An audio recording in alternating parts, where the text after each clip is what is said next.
Good morning, children. Good morning, Miss. Sit down. ತಿಂಡಿ ತಿಂದ್ರ ಎಲ್ಲಾರು? Yes, Miss. ಹಾಲು ಕುಡಿದ್ರಾ?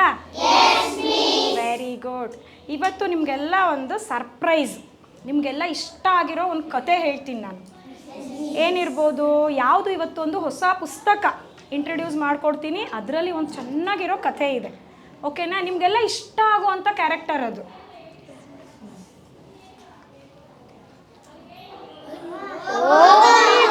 ಭೂತ. ನಿಮಗೆಲ್ಲ ಭೂತದ ಕಥೆಗಳಂದ್ರೆ ಇಷ್ಟ ಅಲ್ವಾ? Very good. ಈ ಕಥೆಯಲ್ಲಿ ಈ ಥರ ಒಂದು ಭೂತ ಇದೆ ನೋಡಿ. ಈ ಕಥೆಯಲ್ಲಿ ಈ ಭೂತನೇ ಬರೋದು. ಇವನು ಏನೇನೆಲ್ಲ ಮಾಡ್ದ ಅಂತ ತಿಳ್ಕೊಬೇಕಂದ್ರೆ ನಾವು ಈ ಕಥೆಯನ್ನು ಓದಬೇಕು. ಯಾರು ಬರೆದಿದ್ದಾರೆ ಗೊತ್ತಾ? ನೋಡಿ, ಚಂದನ್ ಯಾದವ್ ಈ ಕಥೆಯನ್ನು ಬರೆದಿರೋದು. ಚಂದನ್ ಯಾದವ್ ಇದರಲ್ಲಿ ಚಿತ್ರಗಳನ್ನು ಬರೆದಿದ್ದಾರೆ ತುಂಬ ಚೆನ್ನಾಗಿ. ಆ ಚಿತ್ರ ಬರೆದಿರೋರು ಕೌಸ್ತುಭ್ ಕಾಮತ್. ಇದನ್ನು ಬೇರೆ ಭಾಷೆಯಲ್ಲಿರೋ ಕಥೆಯನ್ನು ಕನ್ನಡಕ್ಕೆ ಟ್ರಾನ್ಸ್ಲೇಟ್ ಅನುವಾದ ಮಾಡಿರೋರು ಜ್ಞಾನಮೂರ್ತಿ BR. ಎಸ್, ಶುರು ಮಾಡೋಣವಾ ಹಾಗಿದ್ರೆ? ಇವತ್ತಿನ ಕಥೆ ಹೆಸರು ಓಹ್ ಭೂತ.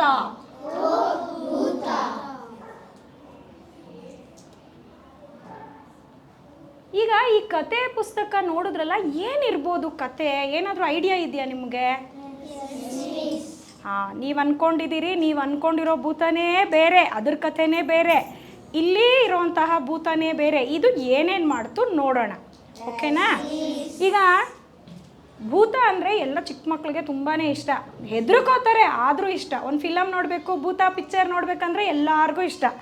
ಭೂತದ್ದು ಕಾಮಿಡಿ ನೋಡಬೇಕು ಅಂದರೆ ಇಷ್ಟ ಅಲ್ವಾ? ಈಗ ನಾವು ಈ ಕಥೆನ ಪ್ರಾರಂಭಿಸೋಣ. ನೋಡಿ, ಈ ಕಥೆಯಲ್ಲಿ ಒಂದು ಭೂತ. ಆ ಭೂತಕ್ಕೆ ಒಂದು ಕೆಲಸ ಅಂದರೆ ಭಾಳ ಇಷ್ಟ. ಅವನಿಗೇನು ಇಷ್ಟ ಅಂದರೆ ಯಾವಾಗೂ ಹೆದರಿಸ್ತಾ ಇರಬೇಕು ಎಲ್ಲರನ್ನು.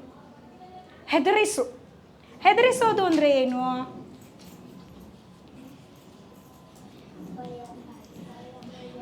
ಭಯಪಡಿಸೋದು. ಹೆದರಿಸೋದು ಅಂದರೆ ಭಯಪಡಿಸೋದು. ಖುಷಿ ಅಂದರೆ ಏನು? ಭೂತಕ್ಕೆ ಹೆದರಿಸೋ ಕೆಲಸ ಅಂದರೆ ಖುಷಿ ಕೊಡುತ್ತೆ, ಸಂತೋಷ ಕೊಡುತ್ತೆ ಇದಕ್ಕೆ. ಓಕೆನಾ? ಓಕೆ. ಒಂದು ಭೂತ ಇತ್ತು. ಅದು ಎಲ್ಲರನ್ನೂ ಎದುರಿಸಬಹುದು ಎಂದು ತಿಳಿದಿತ್ತು. ಪ್ರತಿದಿನ ಯಾರಾದರೂ ಒಬ್ಬರನ್ನು ಅದು ಹೆದರಿಸುತ್ತಿತ್ತು. ನೋಡಿ, ಒಂದು ಭೂತ ಇತ್ತು. ಅದು ಪ್ರತಿದಿನ ಹೆದರಿಸ್ಬೇಕು ಯಾರನ್ನಾದರೂ ಒಬ್ಬರನ್ನ ಅಂತ ಕಾಯ್ತಾ ಇತ್ತು.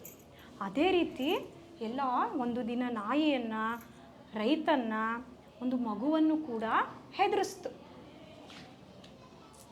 ಅದು ಒಂದು ದಿನ ಭಯಂಕರವಾದ ಸಿಂಹವನ್ನು ಹೆದರಿಸ್ತು. ನೋಡಿ, ಭಯಂಕರವಾದ ಒಂದು ಸಿಂಹ ಇದೆ, ಅದನ್ನು ಕೂಡ ಹೆದರಿಸ್ತು. ಮತ್ತೊಂದು ದಿನ ಅದು ದೊಡ್ಡದಾದ ಆನೆಯನ್ನು ಹೆದರಿಸ್ತು. ಜನ ಭಯದಿಂದ ಓಡುವುದನ್ನು ನೋಡಿ ಅದು ಖುಷಿ ಪಡುತ್ತಿತ್ತು. ನೋಡಿ, ಜನರೆಲ್ಲನೂ ಓಡ್ತಾ ಇದ್ದಾರೆ. ಅವ್ರನ್ನ ಭಯಪಡಿಸೋದು, ಅವ್ರು ಓಡೋಗೋದನ್ನು ನೋಡಿ ಖುಷಿ ಪಡೋದು, ಆ ಕೆಲಸ ಅಂದರೆ ತುಂಬ ಇಷ್ಟ ಈ ಭೂತಕ್ಕೆ. ಆಮೇಲೆ ದಿನವೂ ಯಾರಾದರೂ ಒಬ್ಬರನ್ನು ಹೆದರಿಸದೇ ಇದ್ದರೆ ಅದಕ್ಕೆ ನಿದ್ದೆಯೇ ಬರುತ್ತಿರಲಿಲ್ಲ. ಅದಕ್ಕೆ ಖುಷಿ ಸಿಗ್ತಾ ಇದ್ದಿದ್ದೇ ಬೇರೆಯವರನ್ನು ಹೆದರಿಸೋದ್ರಲ್ಲಿ. ಆಮೇಲೆ ಏನು ಮಾಡ್ತದು, ಒಂದಿನ ಅದಕ್ಕೆ ಆರೋಗ್ಯ ಸರಿ ಇರಲಿಲ್ಲ. ಆದರೂ ಯಾರಾದರೂ ಒಬ್ಬರನ್ನು ಹೆದರಿಸಲೇಬೇಕು ಎಂದು ಅದು ಹುಡುಕುತ್ತಾ ಇತ್ತು. ಈ ದಿನ ಒಂದು ಇಲಿಯನ್ನು ಹೆದರಿಸೋಣ, ಅದನ್ನು ಹೆದರಿಸೋದು ಸುಲಭ ಎಂದು ಯೋಚಿಸಿತು. ಈಗ ನಾವು ಪ್ರತಿದಿನ ಏನಾದರೂ ಕೆಲಸ ಮಾಡ್ತಾ ಇರ್ತೀವಿ. ಹುಷಾರಿಲ್ಲದೆ ಇದ್ದಾಗ ಅಂಥ ದೊಡ್ಡ ದೊಡ್ಡ ಕೆಲಸ ಮಾಡೋಕ್ಕಾಗಲ್ಲ, ಚಿಕ್ಕದು ಮಾಡ್ತೀವಿ. ಹುಷಾರಿಲ್ಲ ಅಂದರೆ ಮಲ್ಕೋತೀವಲ್ವಾ, ನಮ್ಮ ಕೈಲಿ ಏನಾದರೆ ಅದನ್ನು ಮಾತ್ರ ಮಾಡ್ತೀವಿ. ಹಾಗೆ ನಮ್ಮ ಭೂತ ಚೆನ್ನಾಗಿದ್ದಾಗ ಸಿಂಹನ ಹೆದರಿಸ್ತು, ಆನೆನ ಹೆದರಿಸ್ತು, ಪೊಲೀಸನ್ನ ಹೆದರಿಸ್ತು, ಎಲ್ಲ ಮಕ್ಕಳು ಎಲ್ಲರನ್ನೂ ಹೆದರಿಸ್ಕೊಂಡು ಬಂತು. ಆದರೆ ಇವಾಗ ಹುಷಾರಿಲ್ಲ, ಆದರೂ ಕೂಡ ಹೆದರಿಸ್ಲೇಬೇಕು, ನಿಲ್ಸಂಗಿಲ್ಲ. ಇಲಿನ ಹೆದರಿಸೋಣ ಅಂತೂ ಅನ್ಕೊಂತು.